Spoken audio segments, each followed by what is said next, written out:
welcome to the Dublin Web Summit. My name is Blonda Healy and I'm joined by Ethan Beard, who is Director of Platform Partnerships with Facebook. Welcome to Dublin. Thank you, it's great to be here. So tell us a little bit about mobile, what you're doing in that area and how it's expanding. Absolutely.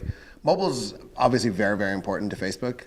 So broadly, we have 800 million people a month on Facebook. 350 million of those people show up every month and use our mobile devices.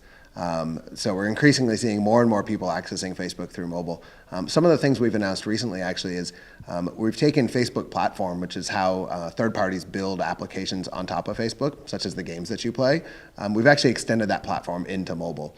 So now, as you're using Facebook, you can discover the apps and the games that your friends are playing inside of Facebook, which means that you as a company, if you're building on Facebook, can now get traffic from Facebook, from the news feed, from bookmarks and other places. Okay, and you've also got some really other interesting developments. Recently I've seen some things that you've done with Washington Post in terms of apps and also with The Guardian and other news organisations. What's the vision there in terms of the future for that kind of thing? So very broadly, we think that we're in the middle of a pretty fundamental transformation in the way that the internet, the way that people consume information on the internet. And it's really, we're shifting from a web based around information to one being based around people. And so some of the launches that we just had, for example, we launched with the Washington Post, we also launched with The Guardian. They launched applications inside of Facebook where once you give permission to the application to add it to your Facebook timeline, every story that you read inside the application is shared with your friends. And so it makes it very easy to discover what news stories that your friends are reading.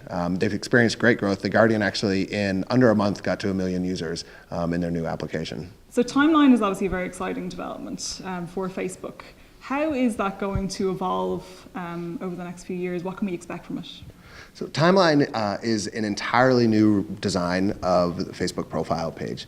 In many ways, the profile is at the heart of Facebook. It's how you share who you are. People have a very strong sense of ownership about it. And Timeline is changing the way the profile works to, instead of being just the small amount of basic information about who you are, to really being this very, very robust story of your entire life. So Timeline starts from the time where you're born and goes right up to the very moment. You have complete control over what shows up on profile, what gets highlighted, what doesn't get highlighted. You get to tell the story of your life. You get to express who you are, both from what you do on Facebook as well as the applications that you use broadly. So we've been working on Timeline for a while now. It's currently in beta. It's available to our partners who are building applications to be built out on Timeline. But we're excited to roll it out hopefully in the coming weeks. And is there a part you think of people's lives that they've yet to bring to Facebook?